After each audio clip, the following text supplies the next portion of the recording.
Good afternoon, everybody.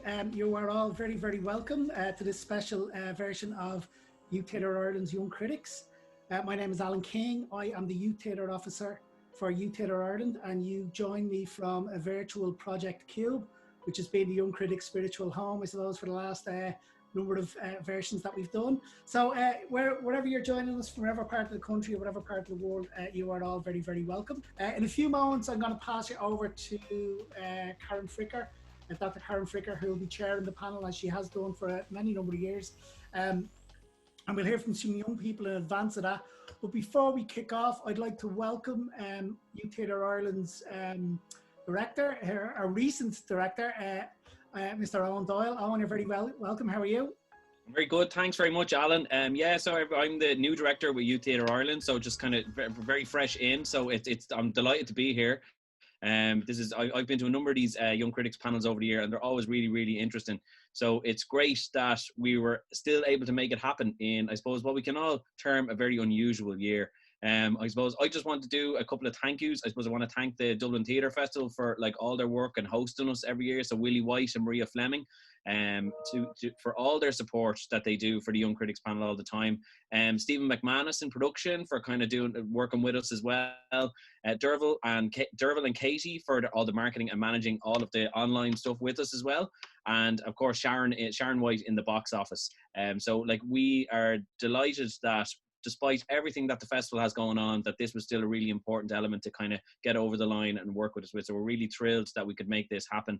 I suppose I personally want to thank Alan and Karen, Dr. Karen Fricker, for all of their work and the commitment to this project in an unusual year. That this is a first. As I was saying earlier, this is the first for many things. This year is a year of firsts. So we have a virtual Young Critics panel. I'll just say I'm based in Dublin. I know we're going to be telling where everybody is. So I'm in Dublin as well. And I suppose the importance of this program in terms of the Youth Theatre Ireland work. Critical thinking is an important tool, not only in youth theatre, but it's just in your life. And I think the skills that young people pick up on this program that runs over a number of months are just fantastic, is a fantastic skill set to develop. So I think Alan and Karen, thanks so much for your kind of investment in that kind of tool that young people can bring beyond their lives in youth theatre and into their future selves as well.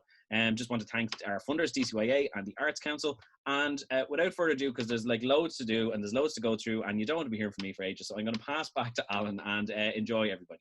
When we do the Young Critics every year, when it normally works is that we bring a bunch of 16 young people together and they come up for one weekend and they see some shows, and we stay in touch over the summer, and then we bring them back in October for the Dublin Theatre Festival, where they get to see a bunch of live shows, and then we have this panel discussion normally on a Sunday morning in the Project Arts Centre.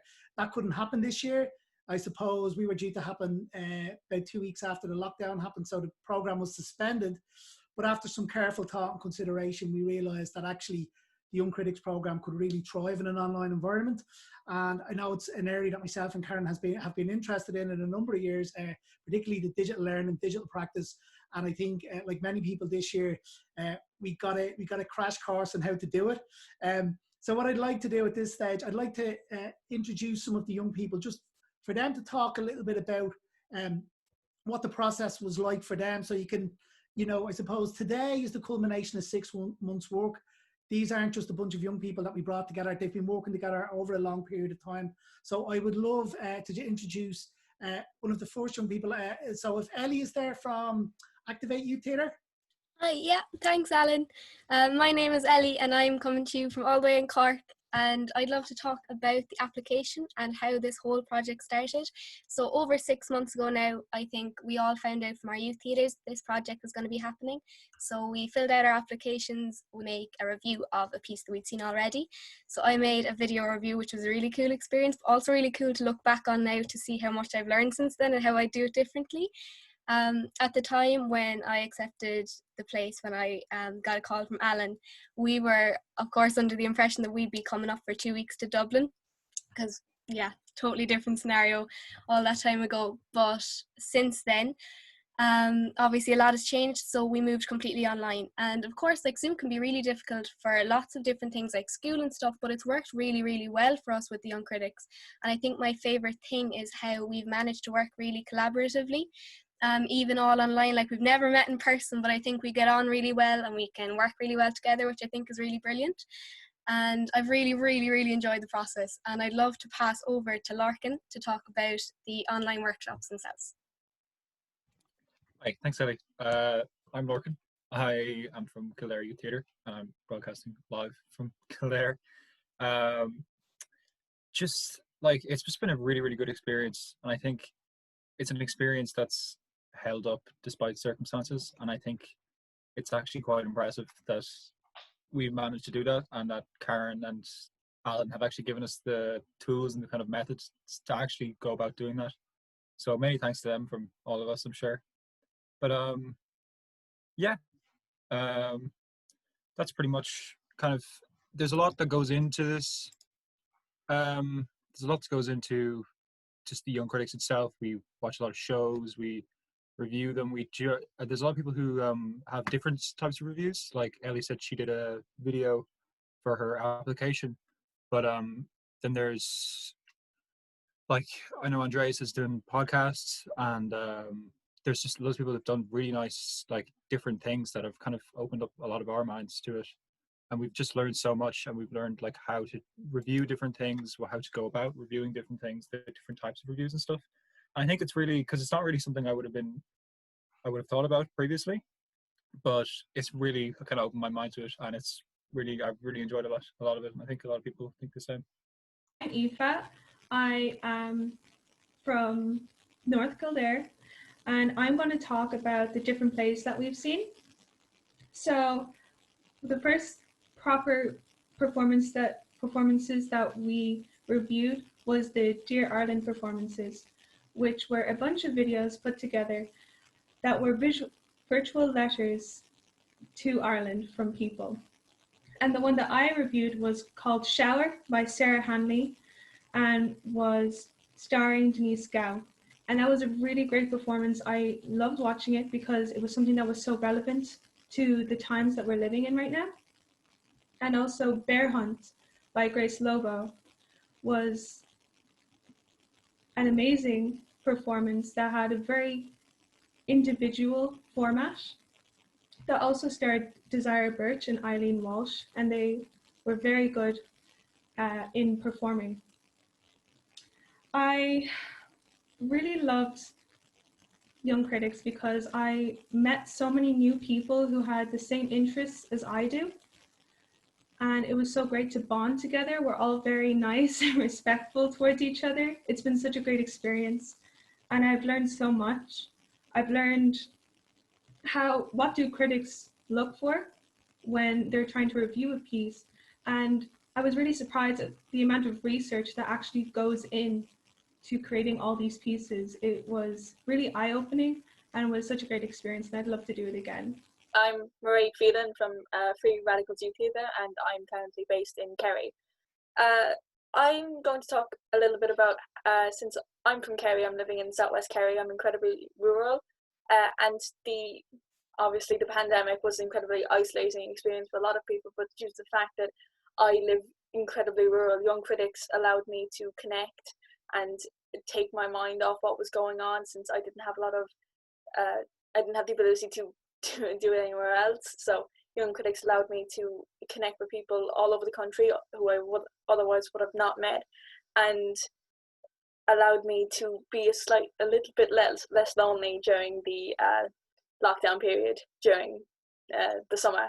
And something else I really enjoyed about Young Critics was how much it broadened my horizons in terms of reviewing. A little bit what I agree with what Larkin said there a while ago, was that I didn't realize how much you could do with reviewing and being a critic. I didn't realize you could use all this kind of media and have so much fun with reviewing. Like, you can create podcasts, you can do videos, you can create memes, and that counts as reviewing. And it really inspired me to think about reviewing in a much different way. And I think Young Critics has really given me the opportunity to broaden my horizons and look a bit more into criticising. Yeah, thank you. Brilliant, that's great. Thanks, guys, for those insights into the process. So I'm going to pass you over to my esteemed colleague, Dr. Karen Fricker, for this year's Young Critics panel. Great, thanks, Alan, and thanks everyone who's spoken so far. My name is Karen Fricker. I am an associate professor of dramatic arts at Brock University in St. Catharines, Ontario, and I'm a theatre critic at the Toronto Star, and I am coming to you today from Toronto, Ontario, Canada, which is quite a remarkable thing. This is, I think, the 16th Young Critics I've participated in. I started working on the project in its first year when I was living in Ireland, and then I continued to participate when I was living in London, UK, and I've continued to participate since I moved to Canada. But this is the first time that this remote thing has happened. And most of you probably don't know this, but this weekend is Canadian Thanksgiving. It's earlier than American Thanksgiving. So I just wanted to say that I am so grateful and give thanks that we can all be here because Young Critics is a part of my year, and I really am so happy that we all got to work together and work so well over these past 6 months. And I wanted to say thanks to Alan and everybody at Youth Theatre Ireland for continuing to make it happen. And thanks to Willie and everybody at the Dublin Theatre Festival for giving us a festival. I know that there's been a lot of changes up to the last minute, and we've rolled with those punches too. So we are going to be talking about 3 productions today. We're going to be talking about To Be a Machine by Dead Center, which we watched during this week. All of us got to see that. One of our young critics, Rory, got to see The Great Hunger, the Abbey's production out at IMMA. So Rory's going to talk about that. And then we're going to talk about The Party to End All Parties by A New Productions, which again, we all saw. Thank you, Karen. Hello again, my name is Ellie O'Connell and I'm from Cork, and I'm with Activate Senior Youth Theatre in Cork City. And I'm going to pass you along to Killian. Thanks, Ellie. Hi, I'm Killian Reid. I'm with Backstage Youth Theatre, broadcasting from Longford. So I'll pass it over to Mark. Hi, my name is Mark Cheevers. I am from Explore Youth Theatre, and currently I am in Leixlip, County Kildare. I'll pass it over to Aoife now. Hi, I'm Aoife.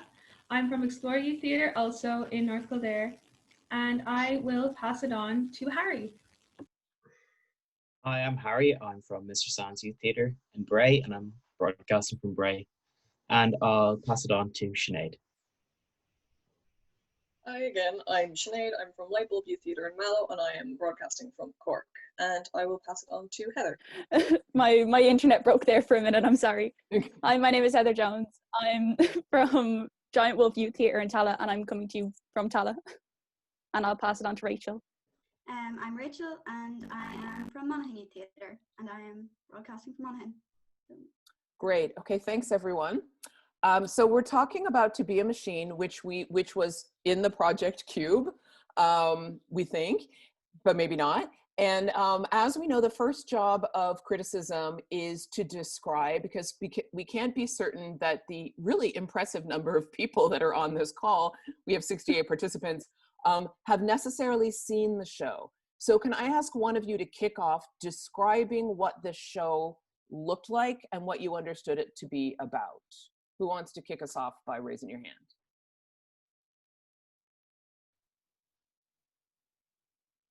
Rachel, off you go. So this show was adapted from a book by the same name by Mark O'Connell. This show, it was based on the theme, well, it was based on transhumanism, which is a way of thinking about the future that is based upon the assumption that the human species in its current form does not represent the end of our development, but rather a relatively early phase. So Jack Gleason, who was playing himself, he spoke to different transhumanists around the globe about their experiences with transhumanism and how it affects their lives and what their beliefs are for the future. And I think while some shows struggle to transfer to the digital medium. This show excelled in it. The necessity of moving the show to the digital world was an embodiment of the central theme. And it was a virtual audience. I think that's important to say. And yeah, thanks, Rachel. Thanks for kicking us off. Can somebody pick up by talking about the virtual audience and how the audience was represented in the show? Because I think that was really one of its striking features. So can somebody speak to that? I see you nodding. Oh, so Sinead, there's your hand. Off you go. Before we actually watched the show, we were asked to record 5-second videos, 3 5-second videos of ourselves doing different reactions. So there was one that was just looking at the camera and blinking as if we were just watching something. The second was laughing as if we had just been told a very funny joke. And the third and final one was us just closing our eyes. And the reason that we had to upload ourselves, as it were, was so that we could become a virtual audience. See, because we can't actually go ourselves, what they did was they put rows of just iPads up in the Performing Arts Theatre in Dublin, and each of our videos was on that. And at points in the show, these videos that we've taken of ourselves were played, different iPads depending on context of the show. For the most part, it was just us, our videos of us just blinking. Then at times it would be us doing our laughing track, and then for the last part it was us closing our eyes. And yeah, the whole point of us doing that was to upload ourselves into the audience, even though we would be watching ourselves. And how did that work? Can somebody say about what the effect that had on you of seeing the digital audience and watching the actor Jack Gleason interact? Did you think that was effective? Do you think it worked, Mark? I think it made the whole performance very personal, because if you were in the seeing it in real life, it wouldn't have the same effect as it was seeing yourself on an iPad from a screen. And especially seeing my other young critics there as well, it made me feel more connected with the play. So it was amazing to see myself up there and my fellow young critics there as well. Yeah, and that's such a good point, Mark. I hadn't thought about it in that way, that usually when you're in the audience, you can't see yourself. But then we were in this very strange position. At one point, I think we got a point of view shot where we were seeing where we would have been in the audience, but then there was something quite uncanny about seeing you all and then seeing oneself. And I mean, how did that enhance the themes of the play or contribute to the meanings of the show for you? Like how did the show make you think about things like embodiment and disembodiment and the future performance? Who can speak about that?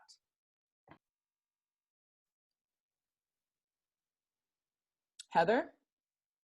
It was really interesting to see everyone in the audience, because in reality we were all sitting in our own homes, like all around the country and all around the globe, watching a single performance that was shot on a camera that we all had the same view of.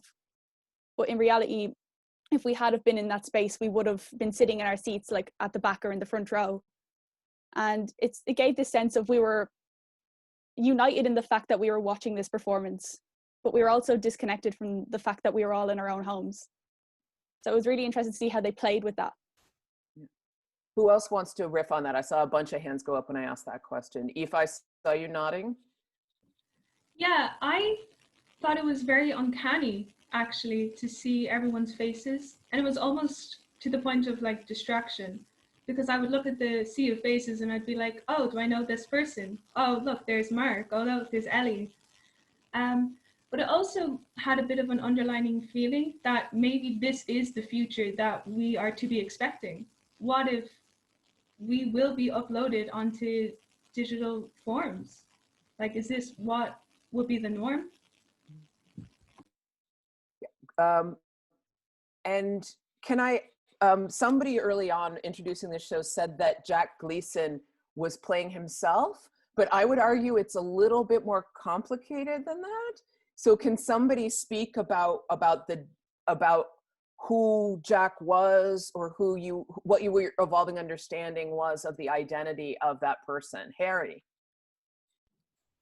So Jack Gleason, he kind of played himself, but also didn't. He was supposed to be portraying the character of Mark O'Connor, who's the writer of this book. But near the end, there's a sort of twist where he starts talking about his own life, Jack Gleason, that is, and like his experience with theatre, how he wanted to leave acting after his starring role in Game of Thrones, which everyone knows him from. And then it took a turn when they mentioned that Mark O'Connor had a bladder issue, which was kind of a running joke throughout the show. That he had what issue? Sorry? A bladder issue. Oh, okay. And it was a running joke throughout the show. It's like he said he couldn't perform because he had a bladder issue. And then as the camera zooms out, you see that he has pissed himself, and it makes you wonder, was Jack Gleason Mark O'Connor all along? Had he gone through this phase of transhumanism and turned himself? Has Jack Gleason given his body up to play Mark O'Connor? It was thought-provoking, really. Very I mean, it's a show that twisted and twisted and twisted and made you question. I mean, can anybody recall or talk about any other things that happened in the show that was kind of like challenging your perception of reality? Like I'm thinking about the video image of the arm, other things like that. Anybody want to talk about that? Heather? There was a moment in sort of the beginning, but close to the middle as well, where there was audience interaction, and Jack calls out, as Mark O'Connell, the character he was portraying, that anyone who responded could have easily been a chatbot. And then you start thinking, is there actually someone on the other side of the screen? And is it actually a human? And you start to think, what is the human condition, and what makes a human, and what makes a robot and a machine a machine? Yeah, for sure. Any other thoughts about any other details from the show stick out to anyone? Any other specific moments that we haven't mentioned that you thought were particularly memorable, or maybe you're still asking yourself questions about? Ellie, and then Killian. Yeah, there was one particular moment in the play that was most poignant to me because it really made me think, because up to that point, the actor was talking so much about the human body being so fragile and inevitably it will fail us. And he kept talking about how easily damaged the body can get very easily. And then he, in a very, very interesting twist, he damaged one of the pieces of props he was using. It, for a second, was quite interesting because I wasn't sure if it was an accident or not, but he broke one of the iPads he was using as a prop, which was really interesting because then it really confronted us with the thought that everything can fail, everything can break down. Not even technology or machines are completely perfect or infallible. But it was then really interesting because he said that, he can just replace it, which to me really hammered home for myself the value of my own body and the value of humans, because an iPad can be replaced. If I broke this laptop I'm speaking to you right now, like, it would be expensive to replace, but it's completely replaceable. But a person, your own body, your own self is not in any way replaceable. It's completely, you get one, that's it for life. You have to mind it, So I thought it was really poignant, and I think it really hammered home what I personally interpreted from the play itself. Great, thanks. Killian? Yeah, Killian, your audio's off. Sorry. Just to sort of expand on Ellie's first point there, there was a very good quote in the play in which he said, "It's only when we get rid of our bodies we become ourselves." And it sort of gets you to think, is the fundamental flaw of being human the human body? And in the future, could we escape our own bodies to become better humans? And you start to think, is this the way the future is going, into this transhumanism? And it's something that has definitely stayed with me anyway. I'm constantly thinking this now, And the stuff that we're speaking of, right? I'm sure folks who are watching who didn't see the show, or even those who did, are thinking like, this does sound like we've seen movies about this, right? Like we've read sci-fi. and going back to the really well-spoken point you made in the beginning, Rachel, is that this is asking a lot of these questions about embodiment and like cyborgism and robots and cryogenics, and doing it in a way that really what was theatrical. Like it was theater, because we're having so many conversations these days about where does theater end and another form begin when we're talking about Zoom plays. And I mean, we haven't mentioned yet, but I think it's important to mention that we're aware that this is the first stage. It's a beta test, if you will, of a show that Dead Center is making. And so I think we're, considering and couching our critical remarks in the context of the fact that we know that this show is going to continue to be developed. I think it's pretty clear from the comments thus far that overall the response of the young critics to this show was extremely positive. So if we go to kind of the judgment piece of criticism, now that we've done description and analysis, how would you judge this show? Do you think it's successful? And how would you also make comments about how ways in which you imagine it might continue to grow? So who'd like to kick us off on the judgment piece?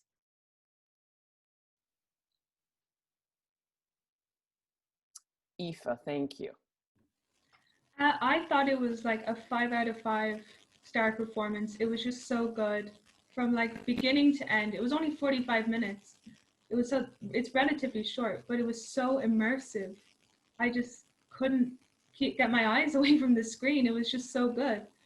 And honestly, I don't know how it can be improved. I don't know how it could be developed further, because I just thought it was perfect. Everything about it was amazing. And even Jack dealt with some like just minor technical issues very professionally. So it made it seem like it was part of the performance. Thanks. Who else has got a judgment comment? Rachel. I think it would be I think it would be a completely different experience to see this show live, because as an online show, it was almost a demonstration of Mark O'Connell's theory that maybe everything will just be moved to the online world, or I think and I don't think it would be as interactive. I felt like it was a really personal experience watching it online, and I'm really interested to see on how it will expand and change as a live performance.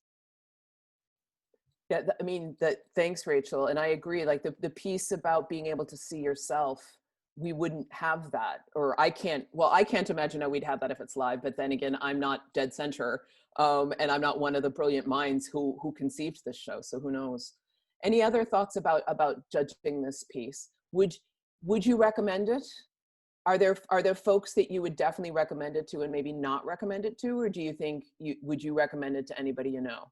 I just thought the show was amazing. Like there wasn't a fault to it, especially in the innovative form that it came in. Like it was a live stream with so many different technical elements that just ran so seamlessly together. I'd recommend it to absolutely anyone, and I can't wait to see where they bring the show, especially if it's going to stay on an online forum, because there's so many different ways they can bring the message of this transhumanism and the technology and the human aspects of the show so seamlessly together. Great, thanks. Yeah, I think for me, like I feel like since all of this has begun, I've been involved in so many debates and witnessed to so many debates about whether, and a lot of folks are very, very sad that we can't have live assembly at the moment in any way like we used to. And that without live assembly, without bodies in the same space, the end is nigh. And this is one of the few shows that I've seen since the pandemic that I actually thought like it was enhanced by being online, and that's quite something, I think. And well done on Dead Center and Dublin Theatre Festival for finding a way to bring it to us. So thanks, folks. Thanks, first panel. We'll bring that to a close. And so can I ask you all to magically disappear And can I ask Rory, bye, thanks guys. And can I ask Rory to magically appear? So Rory, can you introduce yourself and tell us where you're coming to us from and what your youth theatre is? Yes, sure. Hello, I'm Rory Fielden. I'm lucky enough to be a member of Dublin Youth Theatre, and I'm coming to you from Dublin. Yes, and lucky Rory, because you're in Dublin, got to assemble live, that rarest of things. So can you tell us a little bit about The Great Hunger, what the project is, and then about your experience of it? Yeah, of course. So The Great Hunger is a poem by Patrick Kavanagh, and it examines the life of the peasant farmer Patrick Maguire. And it talks about an Ireland that I thought we don't really talk about so much, because it doesn't romanticize country Ireland. And I think we see that in a lot of productions. But instead it talks about how Maguire kind of fights against his own land for decades. He never marries and he's never truly happy. So it's staged in the IMMA, the Irish Museum of Modern Art. Well, actually, it's in conjunction with the IMMA, and it's in the Royal Hospital, Kilmainham. And it's in partnership with the Abbey. So it's directed by Katrina McLaughlin and Conal Morrison. And it has 16 performers and 10 musicians who guide us through the poem and tell the story of Patrick Maguire and his life through both spoken word and through music. The piece is meant to be a promenade piece, so you're meant to go through the grounds of Royal Hospital Kilmainham for like 90 minutes, but because it was raining and it's Irish weather and it's an October evening, they brought it into the courtyard so you're in the cobbled courtyard. So instead of it being you'd go round to the performers, you're in the courtyard. They have about 8 performers and musicians sitting down on these like wooden tables, and you kind of rotate along the courtyard to each performer. Okay. And I think you said yesterday you were in the rain, but the performers were sheltered. Yeah, the performers were sheltered under the canopy, but we were out in the rain with our umbrellas and our coats and our face masks, you know, kind of freezing off, but trying to enjoy the piece. Yeah. And so so you've acknowledged, as is best critical practice, the circumstances in which you saw the show, which it sounds like were not exactly what was pictured and it's not what folks would have seen if they were able to be roaming free around the whole grounds. So can you talk about, so you were kind of walking along and visiting different stations? Yeah, so you're in the cobbled courtyard of the IMMA. You're in the courtyard, and there's 4 walls, and the performers are within the arches of the walls, kind of standing at the weight. So one performer would sing or give their stanza through spoken word, and then it'd move on to the next performer. But you'd have about like 8 performers at a time, and then once those 8 performers were finished, they'd go out into like the building itself, and then they'd play a bit of music, and the next lot of performers would come in. So yeah, that was how it was done. So you moved from performer to performer. And do you feel that you got a sense of the farmer's story even through this modified form that you engage with it in? I guess it's a tough question, because I feel like the words were there, and the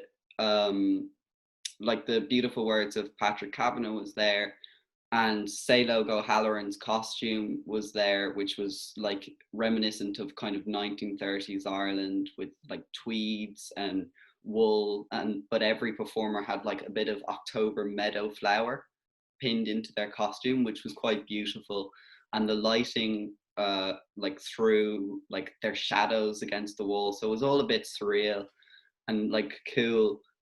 But I felt like, because it wasn't the way it intended, it felt slightly shallow, because you're getting rained on like in the courtyard and you're kind of standing like in the same place for 90 minutes, you start to get cold, you start to shuffle around. But I just felt like it wasn't the way it was meant to be shown, and that was actually quite clear, which after kind of 7 months of waiting to see something, it kind of felt a little bit disappointing. It was a 90-minute long performance. That's Yes. kind of remarkable to was. be keeping it going for that long. How many of you were in the audience? 10 and 2 ushers. Okay. So did you feel that health and safety was looked after? Did you feel Definitely comfortable? Everyone was wearing masks, even though we were outside. Like, to be fair to the creators, it was done very well. You were at a distance from the performers themselves. The performers weren't wearing masks, but they were like in between arches, so that would have been their like 2 meter social distancing. So the safety aspect of it was managed very well. And it is, I believe I'm right in understanding, I haven't been able to follow this story as closely as if I were actually in Ireland, but I believe that there was a number of pivot after pivot and up until the last minute, it wasn't clear whether or not the show was going to be able to happen because of changing safety protocols. So I think the fact that it is happening is quite remarkable, because though there are remarkable digital experiences like To Be a Machine, there is something about the live theater experience and actually being a live body in the presence of live bodies. So is that something, did that feel different to you to be back at live theater, Rory? Yeah, look, I'm an actor, so as well as a critic, so being back into theater after, I think we're at 7 months in this stage in Ireland of lockdown, like, it just felt really fantastic.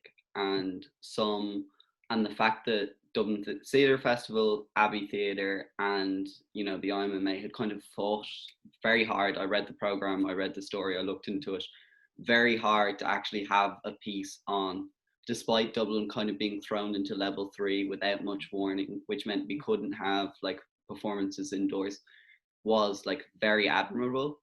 And actually being there and being in an audience was fantastic. And I would have really loved to see the pieces it was intended, because I know it was meant to be like people were standing in oak trees and people were standing in Wellingtons in fountains, and you were kind of guided through the grounds by musicians. And I think that would have been quite a different experience, to be fair to the piece. Like, I do want to be fair to the piece. But yeah, to answer your question, was absolutely lethal to actually be at something in the physical space. Okay, cool.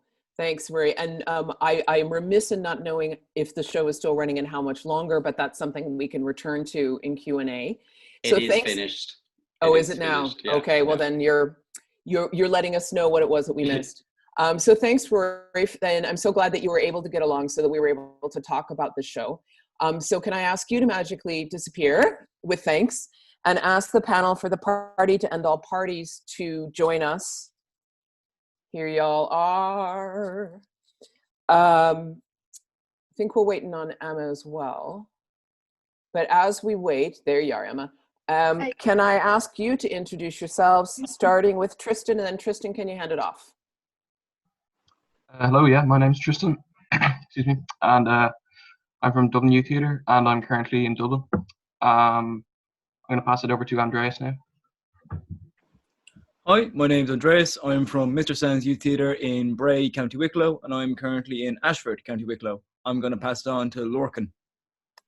Hi, I'm Lorcan. I'm from Kildare Youth Theatre. Currently in Kildare. I'm going to pass it on to Katie. I'm Katie Lacey Curtis. I am from Making Waves Youth Theatre and I am broadcasting from Greystones in Wicklow. I'll pass it on to Emma. Hi, my name's Emma Corrigan. I'm from Monaghan Youth Theatre and I'm here in Monaghan as well. So yeah, I'll pass it on to Dylan. Hi, I'm Dylan Gallagher. I'm from Leitrim Youth Theatre Company in Carrick-on-Shannon and I'm coming live from Carrick-on-Shannon. Thanks, folks. So we're here to talk about the show, The Party to End All Parties by Anew. And I mean, thinking about what we were just talking about with Rory and thinking about being in the grounds of the Royal Hospital in Kilmainham, any of us who've been there can picture vividly that place. And The Party to End All Parties was also a show that was very much about Dublin and set in Dublin. So can somebody kick us off again with a description piece of describing what the show looked like and what it was like to experience and what you perceived it to be about? So who'd like to kick us off? Emma. Yeah, sorry. So yeah, this was a news production for Dublin Theatre Festival that we got to see, and it was very interesting. So it was previewed live on O'Connell Bridge in Dublin, centre of Dublin, the heart of Dublin, and it was actually inspired by a picture from O'Connell Street back in I think 1949 when Ireland got their independence. And so this was a big moment in Irish history, and then we are seeing it from the modern perspective, which was really interesting. Another thing actually that I think is worth pointing out is that this production, we got to see 2 different screenings of it, which is something I've never really seen before. The only kind of correlation I could really think of is just when you get 2 acts of a show, and this we got to see in the day and the night, and I think it explores the theme of time, which we'll probably go into a bit more, but it was very interesting to see them right in the moment in Dublin City. Yeah, that was a big part of what the show was all about. Thanks, Emma. And my internet connection got a little bit unstable, and I don't know if everybody's did, but I think a key point that you made is that there were 2 showings of it, and they were 2 different stories. And so who amongst you saw both? Okay, so everybody has the capacity to talk about both versions. So can somebody expand on what the stories were that they saw? Dylan, thank you. And then Andreas. So obviously there was 2 parts. The first part was screened at 5 o'clock and the second one was at 7 o'clock. And over the 2 productions of it, there was only 3 characters throughout it. There was a survey worker pronounced by, I hope I'm pronouncing this right, Nandi Veva. There was a social worker / homeless worker that was played by Niamh McCann. There was also a council worker played by Robbie O'Connor. And the first part mainly focused on the social worker, and it was about her story of her career and how she had came in sort of a friendly relationship, started off with a homeless person, and she got him into a residency, and she got a call in the middle of it, and she was brought to the house where he was staying, and apparently he was in like a violent sort of mood, and she found out that he had lost one of his friends, and that he was in a way grieving through violence, and he was getting threatened that he was going to be kicked out of the residency. So it basically continued on, and we're led to believe that they spent the day together and they possibly hooked up together. And then the second part more focused on the council worker, and it was led for us to believe that he was in somewhat ways in debt, and he had taken a loan out through a loan shark, and that loan shark was looking for his money back, and he was looking to basically hurt him in any form that he could. And the council worker decided to distance himself from his family and his child because he was worried that they were going to get hurt, and he didn't want to see them get killed possibly, so he decided to kind of distance himself from that sort of life. Great, thank you, Dylan, for that plot synopsis. That was really on the money. Andreas, can I ask you to talk about formally, like how were those stories shared with us in terms of cameras and screens and that sort of thing? Of course. So I'd like to bring a little bit of context to Anu. I'm lucky enough that I was able to see one of their productions before, POWs in Colin Barracks, before COVID. So they're they don't use a stage for theatre. They use personal interactions between the audience and the actors for their shows. And it provides a really personal and intimate experience with the show. And I guess with COVID, it was really hard to be able to do that, especially with level 3 restrictions in Dublin. So they resorted to using one-shot POV cameraman to act as the audience member for the 3 characters. And can I just say the 3 characters played by Nandi Bebe, I apologize if I'm pronouncing that incorrectly, Robbie O'Connor and Niamh McCann, the acting was phenomenal for all 3 of them. And it really gave us a really engaging story for all 3 of the characters. And so basically for each of the 2 showings, which Dylan described, you were able to see and talk to characters as through the one-shot frame of the camera, which kind of, it was a way of trying to, how could I say, rekindle the intimate experience that you would get if you went to a new production in real life.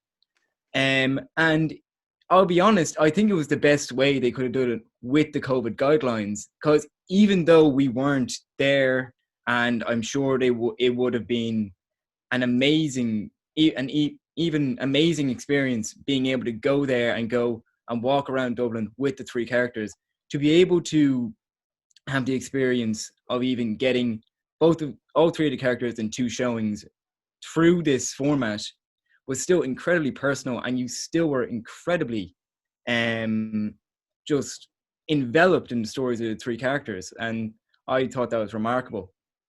Thanks, Andreas.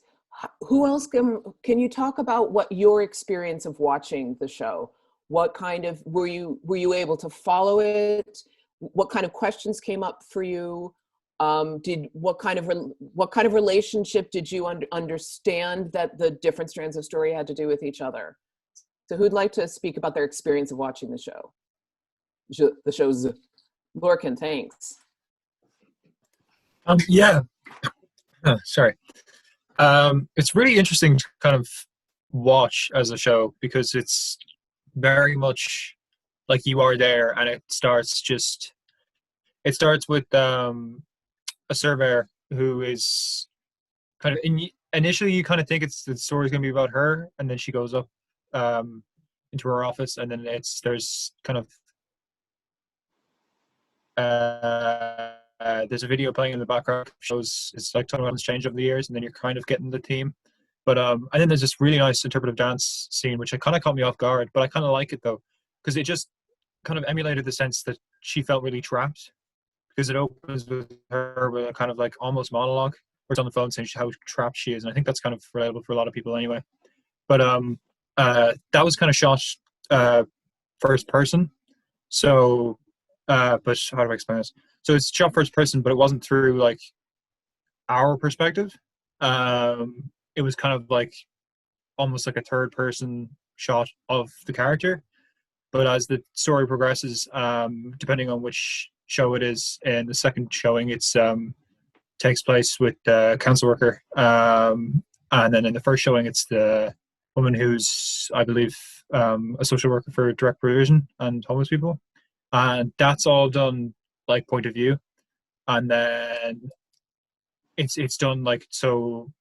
You're kind of slowly almost walking, and then in the first show anyway, you're kind of thinking like what's happening, because it's very slowly revealed, but it's very, very good. And then the whole thing about her actually entering a romantic relationship with one of her kind of clients, I suppose, it completely catches you off guard, and it's really like it feels very kind of genuine, both performances, or all performances even, because it's like they're speaking directly to you, and you're sort of like shunted into this, like you're enveloped in the story quite quickly because of the way it's shot as well. And I think if it had been kind of like as if like you were an audience member instead of actually having. It looks like you're actually having a conversation with the person, albeit a one-sided one. But if it had been shot in kind of like a third person, kind of like if you were an audience member sitting in the seat, I don't think it wouldn't have worked. And I knew we were very, very good at kind of perspective and changing perspective and using this space very well. And I think the use of cameras and the cinematography itself is really, really nice. It was really just pleasant to watch. So yeah, I just think it was really nice to watch, and they did it very, very well considering the circumstances. Thanks, Oh, Lord. and Yeah. sorry, one final thing. It was obviously shot. It was shot at 5 p.m. and 7 p.m. So it was dark. So you got like a completely different like mood, almost, because the start of it, of both showings, is the same, but as it progresses, you follow the stories of two different characters, and because it's like the first showing, it's at 5 p.m. so it's still pretty bright out. But in the second showing, I just felt like a completely different mood because it's completely dark, and it's like it's almost like you're experiencing the same thing, but it's different. And that's pretty much exactly what the story is about. So it kind of really helps. And it's shot actually in Dublin as well. So there's like people looking at the camera in the background and people yelling. It just gave a very like authentic feeling. And I really enjoyed it. I think it's fair to say from our preliminary discussions that we came away with a lot of questions that we don't know the answer to about the extent to which it actually was filmed live, because there were some things that had to be pre-recorded, but was the whole thing pre-recorded? It's the question that I hope maybe somebody here might be able to address in the larger Q&A at the end of this, because I continue to be desperately curious about how it actually was executed as a piece of broadcast. Anyone who we haven't heard from yet want to offer a comment about the show? Sorry, unstable internet. Tristan, thanks. And then Katie. There was constant allusions, or not allusions, references to Joyce, right? But I think both parts, there was like, I think it started off and on the, I think, I forgot the actress's name. Forgive me, I forgot the actress's name. That's okay. First actress. When she goes up the stairs into the office, there's like a advertisement playing on the television screen, and it's about these times in COVID. And I think it's the person speaking in the advertisement is speaking the first lines of Ulysses, and it's referring to the Liffey, how Dublin can change and everything around the Liffey changes, but the Liffey always stays the same. And there's just constant references to Joy throughout. And at the end of both parts, both characters stand on the bridge and look at, I forget what it's called, but it's like it's something to ball, and it like stands on top of some building, and it was for people, I think back in the 1930s. It was something to do with docking. It was how they could see like ships coming in, and so they could like open bridges, I think.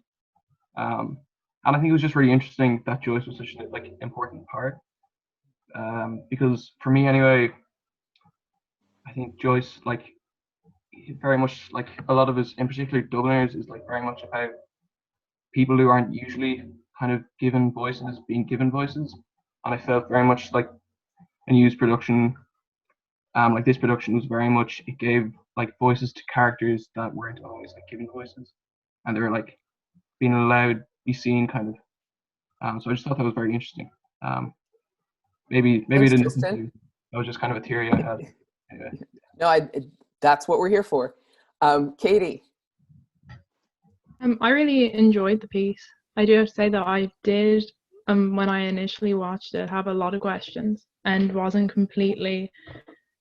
I didn't completely know where the story was going at the beginning. And like Andrea said, it was phenomenal acting and it was very enjoyable. And I think what it was for me is, even though it's the nature of a one-shot piece and story for each of the characters, I found myself wanting something more. And the actors at the beginning set up the story about time and kind of how Northern Ireland and the Republic would be in different time zones, so to say, and there would be an extra 25 minutes and 21 seconds between them. And obviously that was the running theme. And then when it came to the end, and in both monologues ended with the same kind of stanza about time and what you do with the extra 25 minutes, And we were asked to set a timer, and I found myself setting a timer and then kind of thinking, right, so what's going to happen in 25 minutes? But then the show kind of ended, and I found it did leave you with the like, I have a timer going. Is this my opportunity to do something extra? But I did find myself wanting more from each of the stories. And I would be interested to see if they would go ahead with it post-COVID to give it experience, because I feel like it would really do it justice to get the opportunity to walk around. Because although you get the sense of kind of just can't think of the word, it's being in Dublin, and there was a moment where Niamh fed seagulls, and there will be one right beside her, and obviously like you can't control seagulls, it wasn't planned, but it was a really nice nuance. And it's the same with people walking past and looking in the camera, and it kind of gave you a feeling like you would like to see it in person, and I think it would do it more justice. I think it's fair to say that in our discussions about this, almost all of you had difficulty making the connection from that initial historical photograph and the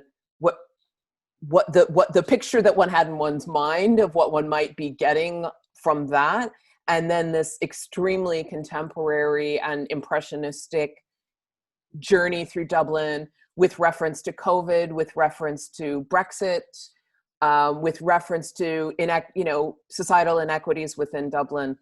And I think, Katie, it is interesting to wonder if this show, like To Be a Machine, has turned into a beta test, and if it is something that curious what it was pictured to be before, curious to picture what it might be after.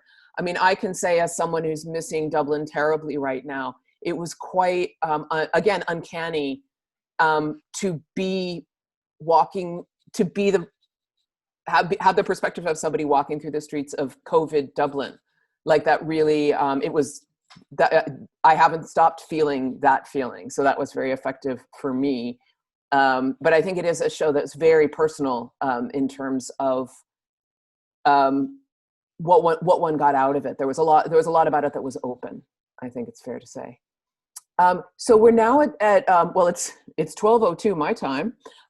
So thank you this panel. Can I ask everyone to come back who's on the panel, and Alan? And this is the moment where we can open it up to questions from those of you who are watching out there in internet land, and also those of you who are young critics and might have questions and thoughts arising from what's been said so far, stuff you want to say that didn't get said. Please stick it into the Q&A, and we can go from there. There's a question here from Neil Murray, who is one of the directors of the Abbey, as you mentioned, Rory. And some or all of you may be able to see this. I'm sorry that Rory didn't get to see the field version. There were only 2 nights we had to use the courtyard due to the rain. It was 70 minutes in the courtyard for 4 groups of 15 and 95 minutes in the grounds. So first of all, thanks Neil for being here. That's super fantastic for you to be here sharing this space with the young critics and us. And thanks for that background and letting us know about how rain affected the show overall. So there's a question here from Shelley Troop, I think Cullinan from Mayo. The theme of adaptation runs through this year's shows, with Dead Center's adaptation of Mark O'Connell's award-winning nonfiction book, the Abbey adapting Kavanagh's poem, and a news piece inspired by, adapted from, I would argue, a 1949 photograph of O'Connell Bridge during Ireland's celebration of Ireland's new status as a republic. Were any young critics inspired to go back to those source materials and think about what they saw in terms of the book, the poem, or the photo? Fabulous question, Shelley. Thank you. Did anybody? I think we've already heard that folks did. Lorcan, where did this send you? Okay. Yeah, actually, I found that a news show at the Parties and Adult Parties. I'm currently studying creative writing in Inchicore, so it kind of, and we're just starting to look at Joyce now in English literature, and then my professor was talking about how he's kind of followed the whole stream of consciousness thing, and that really got me interested. I kind of went back after we had this whole like stream of consciousness thing and how Joyce kind of writes, especially with Ulysses and stuff. It actually did inspire me to kind of go back and watch the show again, and you can definitely see the kind of undertones of Joyce and how kind of central it is to the story, with the whole stanza at the end about Joyce and stuff. And it actually did kind of inspire me to go look at Ulysses, and it's quite, I think, kind of replicated that whole, because it is stream of consciousness because it's the characters talking to you. And I think it actually replicated it very well. I didn't notice that the first time I kind of saw the show, but it actually made a lot of sense when I went back. That's great. Thanks, Lurkin. And it's great to hear that returning, I mean, this is the professor and me speaking, right? That it's great to hear that going back to the source material gave you kind of a context for in which to figure out what Anu was doing, which I mean, I think may not have been instantly apparent to everyone who saw the show. Any other thoughts about source material? Heather and Rory, please. Especially after watching To Be a Machine, I found myself going up and researching about Mark O'Connell's book, and I was fascinated to see that it wasn't fiction. It was a real thing. And then I found myself going deeper and deeper into the levels of like, what is transhumanism? And is Mark O'Connell dead? Because that was something mentioned and I just didn't know. Yeah, and I think it's important to mention, and it may have been, but it feels like it was ages ago when we started this, because there's been so many great ideas in the meantime, that Mark O'Connell is one of the adapters of this show. So what I glean from that is Mark O'Connell is very much involved in the making of To Be a Machine, and is consenting to his own simulation. In terms of that there's an actor playing him, and then this slipperiness of is it or isn't him. So that's I expect that if anybody from To Be a Machine is listening, they will be delighted to know that you looked more into transhumanism, because it seems to me that the show really comes from a passion, like a real passion and curiosity for these ideas. Rory, a thought about source material? Yeah, I actually, well, for To Be a Machine, one of the first things I googled, which is a bit gossipy and salacious, and apologies to Mark O'Connell in advance, was, does Mark O'Connell have a bladder problem? Like, I was like, is that a thing? Like, why is Jack Gleason pretending to piss on stage? Like, so that was one of my things. And then for The Great Hunger, I did, like, immediately after seeing the show, or pretty much immediately after, go to the poem and have a proper read of it and experience it again. And I would say that is, like, I think quite an important thing, that a piece of theatre managed to bring me to a piece of Irish literature that I would argue you probably wouldn't study unless you were at uni level, so that a lot of, I think especially young people, wouldn't see. So I went back to that, and I did really enjoy reading the poem itself. Great. There's a question from Chrissy Poulter about asking you to expand, Rory, on what you meant by company actors as regards the Abbey. Yeah, so in the program to The Great Hunger, it was mentioned that it was one of the 2020 remits to work with freelance actors, and I saw that one of the performers, forgive me if I'm pronouncing this wrong, I think it was Feli Speaks, was a like slam poetry person rather than a traditional actor. So that was quite interesting. And I think the distinction between that is a lot of actors are hired from companies they work with. I know the Abbey has a company itself, or stuff like that. So I think so the freelance thing was, I don't know, I don't know what the actual remit was, but I assume and I would guess that it was to work with people that hadn't traditionally been worked with before. Yeah, thanks, Rory. I don't know the ins and outs of it. I mean, I believe I'm right, and Alan, please nod if I'm getting this right, that historically the Abbey did have a company of actors who were employed by the Abbey full time. That hasn't been the case for a while now. that was a different era of theater. But I think that the point, thank you for expanding on your point, that you were seeing actors in the show that maybe you wouldn't have seen in an Abbey production before, and that there was an expansion of performance capacities that were there in that show. So thanks for that. Sean Lockery, did anyone do anything with their 25 minutes and 21 seconds? And did you follow up and do something special with that time? Did you find that the ending had an impact on the way you ended up using your time after viewing the piece? So can anybody talk about what they did with their, Mairead, Fab, what did you do?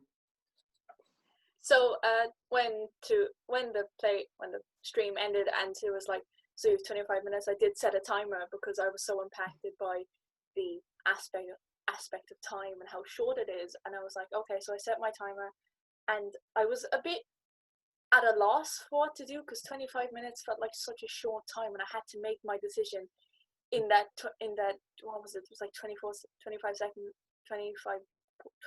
and 35 seconds or something. And so I ended up just like calling one of my friends because it felt like such a kind of monumental thing, like you had to do something important. And I was like, what is important that I want to do that I can do in 25 minutes? And I was like, I'm gonna call my friends because I felt like they are the most important thing to me, and I wanted, if I only had like 21 minutes left in the year, I would want to call my friends and just be with them. So I did that. Wow, that's great, Mairead. And it's interesting that both the shows that we have panels on kind of really presented us with some very existential concerns, right? That with To Be a Machine, it was, with embodiment, are we going to live on? And then Mairead, it was interesting that, embracing it as like the question of, if I only had this much long on the planet, what would I do?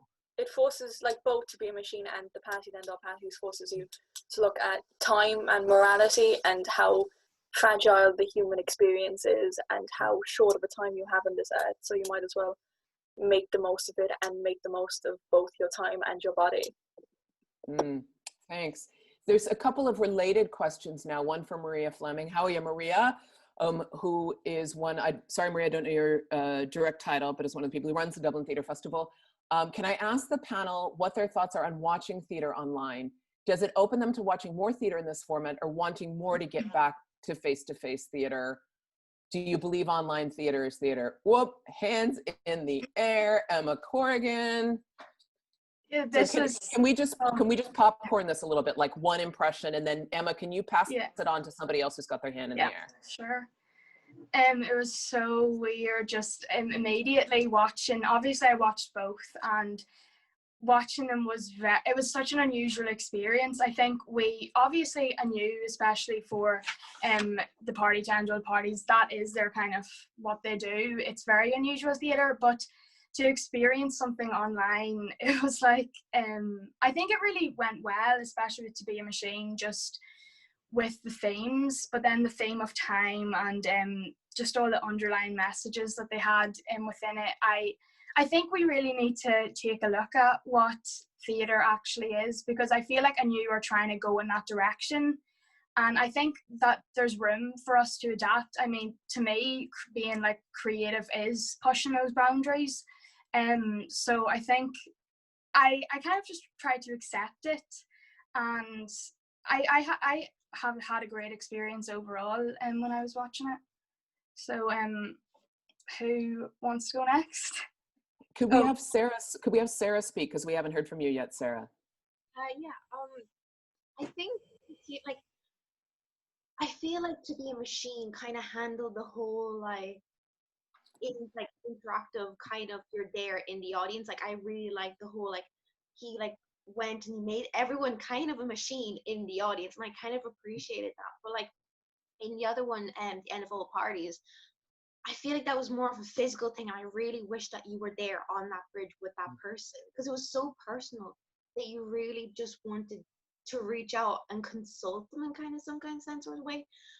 So I feel like theatre, it kind of does differ, because you can have theatre in physical contact, going to the theatre, all the fun things to do with that. But I feel like online, it's just bringing it to a whole new level, and I feel like that's the way that we're probably going to go. And like I'm really appreciating, because like as a person who hasn't seen since before COVID a piece, I feel like I really appreciated just being there and feeling like you were actually a part of that and you weren't excluded from that experience. So yeah. Can we just some brief impressions from Dylan first? So the main sort of point for me would be like, I'm not sure for everyone, but for me, I look for the interactive side of the theater, and for it to be a machine, just like the way they shot the angles out and they showed us all, and we could like point out who we knew in the audience and see the other people that were watching it. It really felt like you were in the theater. Whereas for me, I've never had the sort of experience a new gives where you're like moving around and you're following a show. So for me, I felt nearly like I was either more of a camera or it was sort of more of a movie. I'd certainly love to get the experience of like that side of theater, because I've never experienced that, and it seems like something really new and something that could be developed a lot more and become a new version of theater. So Great, Dylan, thanks. Katie, then Aoife, then Mairead, then Killian, and again, just brief impressions and pass it on. I think definitely the part of the question where do we believe that online theatre is theatre, and definitely came up a lot for us. And I think we got talking about the big differences between To Be a Machine and the Party to End All Parties, and kind of what it was that To Be a Machine was very obviously like you felt a lot more there just by how it was run. And obviously the interaction played a big part of that. And I suppose that's why I had a different impression of the Party to End All Parties, because it was, to me anyway, seemed like a pre-recorded piece. So, and as Dylan was saying, like that can open a brand new way of theatre. But beginning, after seeing the other show, I felt slightly disconnected. And it does pose a big question on how we feel about that kind of theatre. Aoife, I think I said next. Yeah. For my application piece, I actually watched a play from the National Theatre in London, which was National Treasure. I mean, not Treasure Island, sorry. And I wouldn't have been able to see that if it wasn't online. And thankfully, they actually filmed it to be viewed online, even though it was done quite a while before they actually put it on YouTube. So the camera shots were a lot more immersive than if it was just still. But going off what Katie said, like, is this theater, which is something that's also come up all the time with what we've discussed. No matter what, even if it is just a camera staying still, it is still theater. And I think it was, just because it's online, doesn't make it any different. So Mairead was next. Yeah. I think To Be a Machine really shined online because of like what they were doing. The production of To Be a Machine was incredible. I mean, I know people have spoken about it at length, but watching the plays online was an incredibly intimate experience, but it was also incredibly lonely because you were looking face to face, especially with the Party to End All Parties. You were looking at these people, you were experiencing it in the first person. But I noticed when the stream ended and like you were able to just close your laptop and you're just at home in your bed, it was like this kind of sharp, like what happened. You're like, because you were completely engrossed in the media, and the next thing you know, you're just at home. I feel like it still is theatre, but like the lack of the experience of going to the theatre and the afters, the befores, the intervals and stuff, it really detracted from like the experience. It was almost very harsh. It was a harsh feeling, you know. Yeah, thanks, Mairead. I agree that the chatting to folks afterwards and in the Young Critics experience, the chat and the hostel afterwards and is all that's a piece that we're going to need to find ways to recreate through things like this, right?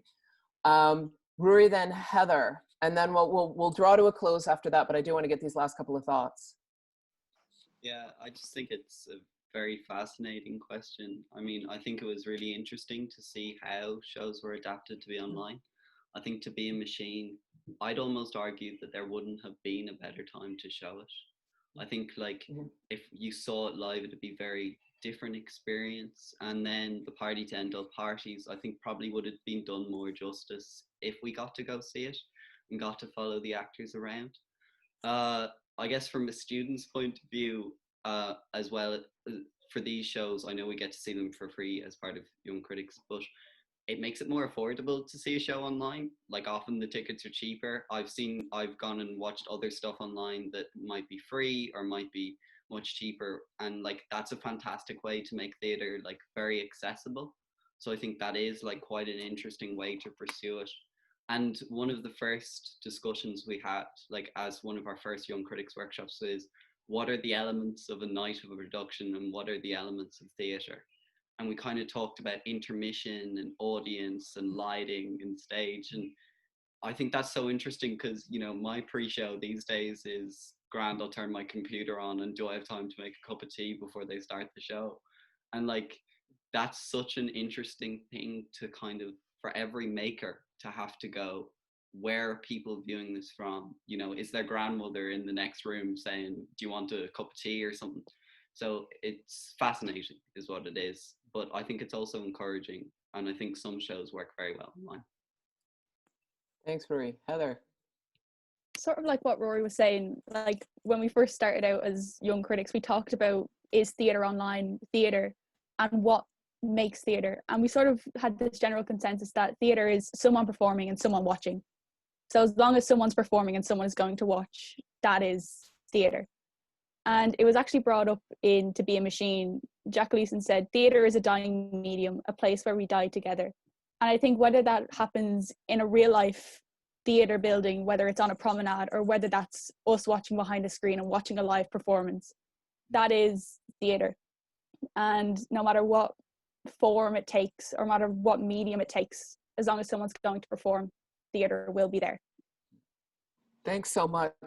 And I think this discussion hopefully will have satisfied some folks who are asking questions on the Q&A. Just one thing I think is really welcome to know, I don't know if you've seen it, panelists or Young Critics, Maria from the Dublin Theatre Festival was saying that while there were some recorded elements in the Party to End All Party, it was 90% live performance streamed. It happened as you watched it. So that I think is super, I mean, we could keep going. I could see by those faces lighting up that we could keep going about that. Daniel Madden's question about the theme of transhumanism, we don't have time to address that, but Mark O'Connell is the reference, and because he has written a book about it, so plug for his book. And Neil offered some clarification about the freelance nature of all acting at the Abbey, and pointed out that there were some of Ireland's most experienced actors in The Great Hunger, as well as some newcomers and recent graduates of the Lear. Tristan, I know you want to get a word in, so go for it. Yeah, sorry. Just like on the final like notion of like what theatre is. Like for me personally, I think that theatre. I think like obviously we can't at the moment because of COVID, but I think in a COVID-free world, I think the best theatre is theatre that takes place in person. And I know Rory was making like quite a good point about how a lot of theatre isn't affordable and online theatre is more affordable. But I still think that like the best theatre is the theatre where, like I say, in To Be a Machine is where we die together in like a room, and it doesn't have to be a big room, but in a room where like we're all together and we're all experiencing the same thing on their bedrooms. And I think maybe theatre as a whole just needs to become more affordable for like people. I don't think making it more online would make it kind of better. I don't think it would improve theatre. Because, yeah, I mean, you bring up a good point, Tristan, and the debate could go on about not everyone has access to a computer and broadband, right? And there's a divide in Ireland between rural and urban. There's many people in the world who are never going to experience online theater. So anyway, the fact that we could keep talking is just evidence of what a fantastic exchange this was. We've gone over the time that we expected to go over because the young critics are so awesome and because you and the audience were so awesome asking us some fantastic questions. I will sign off at this point with so much gratitude and admiration for you young critics for everything that you brought to this experience.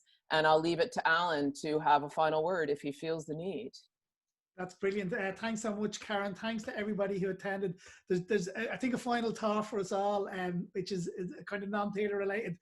Lorraine Lennon asks, haven't seen To Be a Machine. Are panelists looking forward to transhumanist future, or do they fear it? We're not going to answer that now. I think that's a good takeaway for us all. So look, this was our first time doing it. Who knows where we'll be next year? I'd like to thank everybody who attended today. It was really exciting.